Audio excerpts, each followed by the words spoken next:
우리 유치부에 가면 민진이라고 하는 한 아이가 있습니다. 엄마 손에 이끌려서 유치부에 또 아기 학교에 또 구역 예배까지 아주 잘 드리는 3살짜리 아이입니다. 며칠 전에 아기 학교 오전 일과를 마치고 이제 점심시간에 식당에 올라갔는데 그 엄마 집사님이 저한테 재미있는 이야기를 들려주셨습니다. 이 민진이네는 리엔 1단지에 살고 있습니다. 교회 길 건너편 쪽으로 1단지에 사는데 1단지하고 리엔 2단지에는 거기 사시는 분들은 알 거고 안 사시는 분들은 나중에 시간이 되시면 한번 가보십시오. 엘리베이터를 타면 그 안에 유리 밑에 우리 교회 광고가 들어가 있습니다. 거기는 아주 유명한 사람의 사진이 하나 붙어 있거든요. 민진이가 그걸 보고 엄마한테 이야기하는 겁니다. 엄마, 여기 우리 목사님 있다 그러는 거예요. 뭔지 아시겠지요? 그래서 엄마가 민진이한테 물어봤습니다. 그래, 민진이 아는구나. 우리 목사님 뭐 하는 사람이지? 하고 물어보았습니다. 자, 3살짜리 우리 유치부 민진이가 제가 목사인 걸 아는데 제가 뭐 하는 사람이라고 했을까요? 아이가 이렇게 대답했답니다. 밥 먹는 사람이요. 왜 그랬을까요? 제가 유치부는 예배 끝나고 지나가다 이렇게 인사를 하고요. 민진이가 저를 제일 많이 보는 자리가 어디냐 하면 아기 학교 오전 일과 끝난 식당이에요. 거기서 늘 보거든요. 시간에 들어가면 앞에서부터 아이들 하나씩 이렇게 인사하고 만져주고 하는데 늘 거기서 보니까 목사님은 뭐 하는 사람? 밥 먹는 사람. 예, 저는 밥 먹는 목사입니다. 제자들이 예수님을 만났습니다. 그 제자들의 머릿속에 예수님은 누굴까요? 예수님에 대해 어떤 인상을 가지고 있을까요? 누가는, 복음서를 기록한 누가는 예수님을 기억할 때 어떤 모습을 기억을 하고 있을까요? 그것을 아는 한 가지 방법이 있습니다. 다른 복음서에는 기록이 안 됐는데 누가가 쓴 책에만 기록되어 있는 이야기가 있어요. 다른 사람은 모르는데 나는 예수님 하면 이거는 꼭 기억해야 돼 하고 기록해 놓은 것이 누가는 누가대로, 마가는 마가대로, 마태는 마태대로 있습니다. 그럼 누가가 기억하는 예수님은 어떤 분일까요? 누가에게 있어서 가장 행복한 이야기는 절수도 길고 가장 오래 소개하고 있는 바로 이 이야기, 여리고의 삭개오 만난 이야기입니다. 그리고 그 여리고의 삭개오를 만나서 그가 예수를 만나고 행복해하던 그 자리에서 예수님이 비유로 이야기해 주신 것, 삭개오의 집에서 비유로 이야기해 주신 것이 오늘 본문 문화의 비유입니다. 어떤 사람들은 이 비유가 마태복음에 나오는 달란트 비유하고 비슷하다라고 이야기를 하는데 우선은 화폐 단위가 다릅니다. 달란트와 문화라고 하는 다른 화폐 단위를 쓰고 등장 인물의 숫자도 다르고 또 본문에서는 문화를 준 귀인이 왕이 되는 것을 반대하는 목소리가 나오고 있고 달란트 비유는 예루살렘에 들어간 뒤에 이야기되어진 것이지만 문화의 비유는 예루살렘에 들어가기 전에 선포되어진 이야기입니다. 무엇보다 누가에게 있어서 이 이야기는 삭개오와의 식사 시간에 그 자리에서 들려주신 예수님의 비유입니다. 자, 귀인은 귀한 어떤 분, 이 귀인은 자기 휘하에서 봉사하던 10명을 불러서 10문화를 나누어 줍니다. 그러니까 차등을 두고 나눠 주었던 달란트 비유하고는 다르게 문화의 비유에서는 똑같이 한 문화씩 나누어 주었습니다. 근데 그 문화를 받은 종들은 스스로는 어떤 결정도 할 수 없는 순종이 아니라 철저하게 복종해야만 했던 사람들이다 라고 말합니다. 그리고 누가는 이렇게 기록합니다. 주인이 그 종들을 불러서 내가 돌아올 때까지 장사해라. 그리고 이 문을 남겨라 라고 13절에서 이야기하고 있더라 라고 하는 것입니다. 종들은 그 일에 대해서 불평하거나 원망하거나 왜 이것밖에 안 주십니까? 라고 이야기할 계제가 없습니다. 그저 받은 거예요. 받았으면 주인의 명령대로 이윤을 남겨야 합니다. 자, 이 문화의 비유를 제일 처음 들었던 사람들은 누구일까요? 어디 있는 사람들이 이 비유를 제일 처음 들었습니까? 어디 있던 사람들이요? 앞서 이야기 다 해드렸는데, 삭개오의 집에서, 삭개오의 집에 있던 사람들이에요. 삭개오의 집 밖에 있던 사람들이 아니고 삭개오의 집 안에 있던 사람들이 이 비유를 들었습니다. 예수님이 하는 행동이 참 기이해서 혹은 이해가 잘 안 돼서 앉아있던 사람도 있고, 어떤 사람은 그렇구나 끄덕이던 사람도 있고, 은혜 받은 사람도 있고, 아무튼 삭개오의 집 안에 있던 사람들이 이 이야기를 들었습니다. 자, 두 번째로 이 이야기를 들은 사람은 누구일까요? 처음에는 삭개오의 집 안에 있던 사람들이 들었는데, 두 번째 들은 사람은 누가가 쓴 복음서를 듣거나 읽은 그 사람들. 그러니까 누가가 목회하던 그 교회에 있던 성도들. 누구입니까? 이방인이었다가 예수 그리스도를 만나서 그리스도인 되어진 그 사람들. 유대계 출신의 마태 교회 성도들이 아니라 이방인이었었는데 예수 믿은 사람들. 그들이 들었습니다. 그리고 또 누가 듣고 있습니까? 오늘 저와 여러분이 듣고 있잖아요. 자, 이 세 공동체, 삭개오의 집에 있던 사람들, 그리고 누가의 공동체 속에 있었던 그 사람들, 그리고 오늘 우리들의 공통점은 무엇일까요? 시간은 다르고 공간은 다르지만 똑같이 예수의 말씀을 듣고 싶어서 나온 사람들이다 라고 하는 공통점이 있어요. 또 하나는 유대인은 아닌데 이방인이었는데 예수 만난 기쁨을 가지고 있는 사람들이라고 하는 공통점이 있습니다. 이 사람들이 교회에 와서, 오늘 나를 포함해서 교회에 와서 하나님이 주신 그 기회를 어떻게 사용할 수 있을까라고 하는 의미에서 이 비유를 듣고 있더라라고 하는 겁니다. 하나님은 삭개오의 집안에 있던 사람이건 누가를 통해서 설교를 듣고 있던 누가 교회 성도들이건 오늘 여기 있는 우리 대양의 가족들이건 다 똑같이 하나님으로부터 재능과 시간을 부여받고 거기에 대한 이윤을 남기라고 명령을 받고 있는 사람들이더라라고 하는 겁니다. 그리고 마지막 결산의 때에는 그 기회를 받았던 10명은 한 사람도 빠짐없이, 그가 목사가 되었건 장로가 되었건 권사가 되었건 집사가 되었건 초신자가 되었건 오늘 처음 넣은 사람이 되었든지 간에 한 명도 빠짐없이 그 마지막 때는 결산할 거라는 거예요. 내가 준 문화, 내가 준 시간, 내가 준 너의 생애를 어떻게 사용했니? 하고 주님이 반드시 물으실 거라는 겁니다. 오늘 그것을 기억하면서 이 비유의 말씀을 들을 수 있기를 원합니다. 그런데 비유가 시작되자마자 백성들이 귀인이 왕 되는 것을 반대하였다라고 말합니다. 문화를 받은 종들이 아니라 옆에 있던 백성들이 그를 미워하여서 사자를 뒤로 보내어 우리는 이 사람이 우리의 왕 되는 것을 원치 않습니다 라고 14절에서 이야기하고 있습니다. 실제로 이스라엘의 역사 속에서 아기 예수를 죽이려고 했던 헤롯 대왕이 죽은 다음에 그 아들들이 경쟁적으로 아버지의 왕권을 그대로 차지하려고 로마 황제에게 찾아갑니다.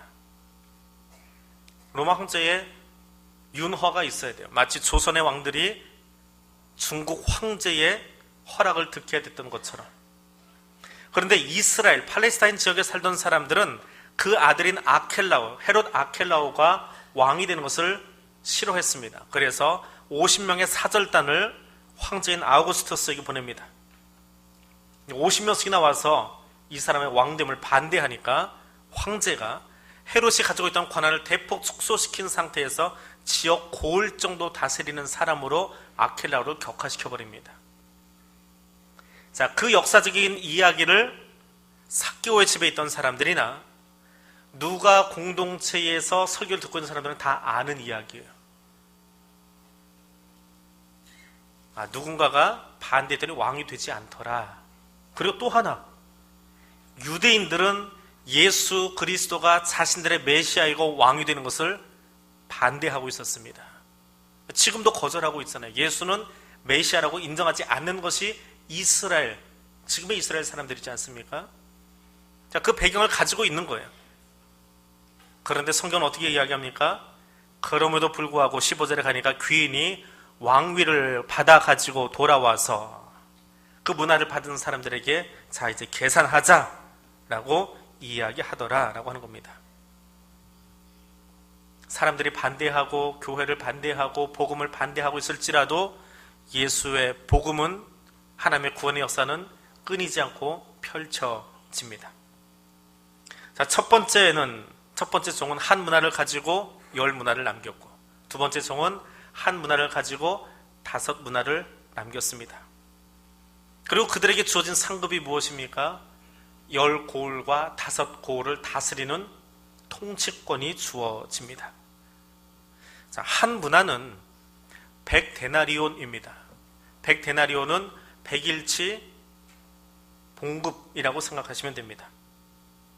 자, 2015년 대한민국 최저임금, 국가에서 발표한 최저임금을 기준으로 하면 한 문화는 대략 450만 원 정도 되어집니다. 석 달치 하고 조금 더 되는 봉급이에요.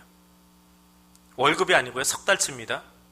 100데나리온이니까 450만 원을 가지고 일을 했는데 얼마를 남겼다고요?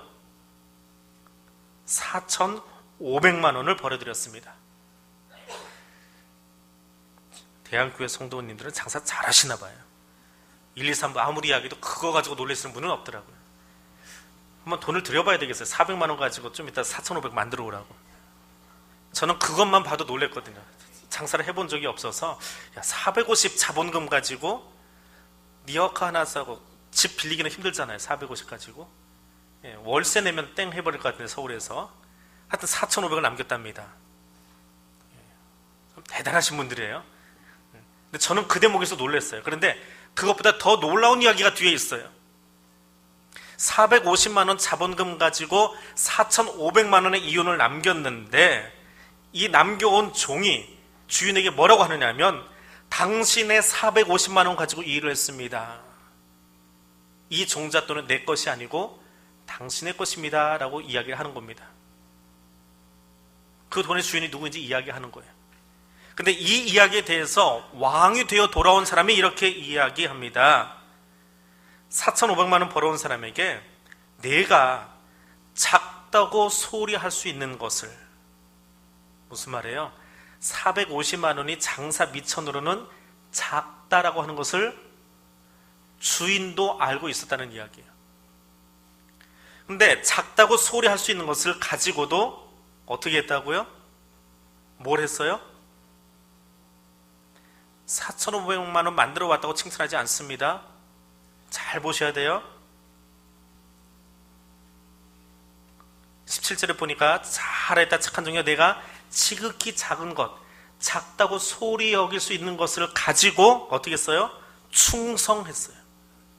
작다고 소리 여길 수 있는데 그건 종잣돈이잖아요. 그런데 너는 그럼에도 불구하고 그것 가지고도 내 직임에 충실하였으니 하는 말이에요.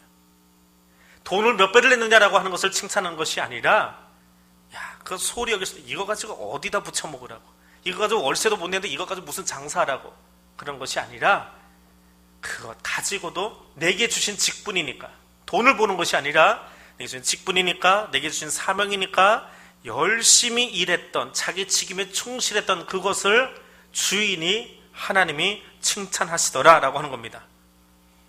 그리고는 은혜를 베푸시는데 어떤 은혜를 베푸십니까? 10문화 남겼더니, 4,500 남겼더니 10고을 다스리는 통치권을 주세요. 10고을을 다스릴 수 있는 통치권을 주십니다. 5문화 남겼더니 5고을 다스리는 통치권을 주세요. 4,500 만들어낸 것도 놀랍지만 그보다 더 놀라운 것은 하나님이 주시는 상급은 비교할 수 없는 것을 주시더라는 거예요. 이만큼 했으니까 이만큼 상급 주는 세상의 방법이 아니더라는 거예요. 하나님의 상급은 우리가 상상할 수 없는 것으로 준비되어 있더라라고 하는 것입니다. 그 비결이 무엇입니까? 내게 주신 기회를 감사하고 그 기회를 가지고 하나님의 명령하신 대로 살아가려고 하는 그 모습을 기억한 사람, 주님이 언젠가는 결산하십니다라고 하는 것을 기억하고 살아가는 사람에게 하나님이 복을 주시더라라고 하는 겁니다. 그런데 세 번째 종에게 문제가 생겼습니다. 이 사람도 분명히 압니다. 자신이 들고 있는 그 한 문화가 주인의 것인 것 알고 있습니다. 그런데 이 사람은 이 한 문화를 어떻게 가지고 있었습니까? 수건에 싸서 가지고 있었습니다. 예전에 저희 할머니가 저한테 용돈을 주시려면, 요즘 지갑이고 핸드백이 있어서 거기서 이렇게 돈이 나오지요. 그런데 할머니가 용돈 주시면 바지춤으로 갑자기 손을 쑥 집어넣으세요. 바지 안쪽으로요. 요즘은 우리 바깥쪽에 주머니가 있는데 안쪽으로 쑥 집어넣었다가 손이 올라올 때 보면 수건이 한 뭉텅이가 올라와요. 수건을 저렇게 귤껍질같이 까면 거기에 꼬깃꼬깃 자녀들이 준 용돈이 거기 있습니다. 그거를 꺼내주세요. 그 수건이 어디가 있냐면 여기 허리춤 묶고 어디 틈새에 들어가 있어요. 근데 수건에 그 돈을 쌓아놓았다라고 하는 것은 무엇입니까? 이 돈은 소중한 거야. 잘 때도 누가 뺏어가면 안 돼. 그래서 이건 내 거야 하고 감추어 놓는 거예요. 그게 수건에 쌌다라고 하는 의미입니다. 이스라엘 사람들도 돈을 수건에다 싸서 들고 다녔다고 그래요. 근데 그 용도는 내 거예요. 입으로는 당신의 것을 가지고라고 셋째 정도 이야기했지만 수건에 쌓아두었다라고 하는 것은 이것은 나의 것입니다. 주님은 10명의 종들에게 각각 한 문화씩 이렇게 건네주었지만 그 문화를 가지고 어떻게 장사할 것인지에 대해서는 언급하지 않으셨습니다. 큰 목표만 제시해 주셨어요. 내가 너를 부른 것은 사람 낚는 어부 되게 하겠다. 그거 가르쳐 주셨지, 낚싯대 뭐 쓰고 바늘 몇 호 쓰고 줄 뭐 쓰고 그 이야기하지 않으셨더라는 거예요. 그런데 마지막에는 결산하실 겁니다. 그리고 마태도 누가도 기억하는 똑같은 이야기, 한 달란트 받은 종이나 세 번째 종이나 소극적이고 냉소적이고 비판적이었다는 거예요. 주인이 맡겨주신 것에 대해서 감사가 없었다라고 하는 겁니다. 감사는 누가 할 수 있습니까? 누가가 기억하는 한 이 첫 번째 사람, 그리고 두 번째 사람은 한 달란트의 60분의 1밖에 안 되는 한 문화를 가지고, 100데나리온의 문화를 가지고 감사할 줄 알고 주인을 기억하고 있다는 거예요. 내 체질과 내 형편을 아시기 때문에 스스로는 아무 결정도 할 수 없는 나에게 한 문화를 맡겨주신 것, 내 체질과 형편을 너무 잘 아셔서 가난하지도 않고 부하지도 않게 적당하게 주신 그 하나님께 감사하면서 시작하더라라고 하는 겁니다. 로또 복권 사보셨습니까? 아닌 것처럼 쳐다보지 마시고요. 로또 복권이 가장 많이 당첨됐던 것이, 대한민국의 로또 복권이 가장 큰 액수로 당첨됐던 것이 한 10년쯤 지나간 것 같아요. 한 5획인가 넘어가가지고 몇 명이 받아갔지요? 내 것이 아니라 잊어버리셨습니까? 한 명이 독식했습니다. 지금 강남의 모 아파트에 살고 계십니다. 자, 그리고 나서 정부에서 이렇게 많이 이월을 시키면 이게 사행성을 조장하겠다 그래가지고 나온 것이 한 번만 이월이 되어집니다. 이번 주에 1등이 없으면 다음 주에 그 1등 당첨금을 엎어서 나눠줘요. 근데 그 다음 주에 또 없으면 앞에 것은 사라지고 또 한 주만 넘어가도록 그렇게 법이 바뀌어 있습니다. 그런데 몇 년 전의 일입니다. 어느 주인가 로또 1등이 나오지 않았어요. 자, 그럼 그 다음 주는 어떻게 될까요? 2배로 나오는 거지요. 그래서 저도 한번 사보고 싶었습니다. 샀을까요? 안 샀을까요? 샀어요? 안 샀어요? 못 샀어요. 사고 싶었는데 못 샀어요. 왜요? 줄이 너무 길어서. 두 주가 이게 합쳐져서 나오니까 사람들이 야, 이번 주에 당첨되면 이게 얼마냐 해가지고 줄을 서기 시작하는데, 판매소에서 줄이 근 500m 한 정류장은 서 있는 거예요. 금요일날 밤에. 그래서 못 샀습니다. 다음날 아침 교회를 갔습니다. 교인들이 모여서 이야기를 하기 시작하는데 그 주간에 로또 1등 당첨자가 20몇 명인가 나왔어요. 제 기억에 10명인가 20명 하여튼 굉장히 많이 나왔어요. 제가 기억하는 한 평상시에 로또 1등이 한 16억 정도를 받아간다고 하는데 그 주간의 1등 당첨자는 두 주가 합해져서 나오는데도 불구하고 10억이 안 되게 받아갔습니다. 그랬더니 이쪽에 모인 사람들이 이쪽에 그쪽 아니에요. 이쪽에 모인 사람들이 이야기를 합니다. 왜 이렇게 많이 당첨돼가지고 돈을 나눠서 가져가는 거야? 그분들을 자세히 들여다 보았더니 교회 안에서 일만 있으면 투덜거리는 사람들이에요. 매사가 투덜투덜 비판적인 사람들이에요. 그분들 얼굴에서 웃는 표정을 제가 본 적이 없어요. 근데 그렇게 이야기하고 있는데 옆에 있던 어떤 분이 이야기를 합니다. 에이, 그래도 난 평생 1억 한번 손에 잡아보지도 못하는데 야, 그 사람들 기분 좋겠다 하고 이야기를 하시는 거예요. 그래서 그분 얼굴을 보니까 늘 옆에서 격려해 주시고 칭찬해 주시고 잘했다 하고 감사 이야기가 넘치던 분들이더라 하는 것을 그날 보았습니다. 감사는 언제 하는 거예요? 손에 많이 가져서 하는 것이 아니라 내가 바라보는 상황을 가지고 감사하고 기뻐하고 격려해주고 못하는 것이 아니라 잘한 것을 가지고 박수 쳐줄 줄 아는 그 사람에게서 감사가 나오고 하나님이 그를 통해서 일하시고 그에게 10고울의 은혜가 주어지더라라고 하는 것입니다. 그런 사람 되시기를 바랍니다. 감사는 누가 합니까? 내게 주신 분도 여호와시고 거두시는 이도 여호와신 것을 아는 사람입니다. 첫 번째 정도, 두 번째 정도, 세 번째 정도 지금 내가 가지고 있는 것이 주인에게서 나온 것을 아는 사람들입니다. 그런데 첫 번째 종과 두 번째 종은 내가 열심히 수고해서 10문화를 남기고 5문화를 남겼어도 이것은 결국은 누구에게로? 주인에게로 돌아갈 것을 아는 거예요. 그리고 이것이 주인에게 다시 돌아갈지라도 나는 무익한 종이에요. 칭찬받을 기대하지 않습니다. 왜? 주인의 일을 한 것이지 내 것이 아니기 때문에 그렇습니다. 그들에게 하나님이 복을 선언해 주시는 거예요. 그런데 세 번째 종은 어떤 사람이에요?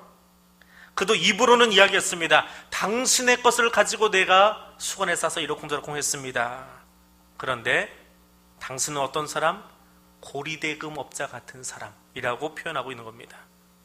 아무리 수고해도 언젠가는 주인이 다 뺏어갈 건데 내가 열심히 해서 뭐합니까? 주인에 대한 이해가 내 것이 아니라 당신 거니까 나는 그렇게 열심히 땀 흘려 일하고 싶지 않아요 라고 하는 것입니다. 감사는 주인의 의도를 아는 것에서 시작합니다.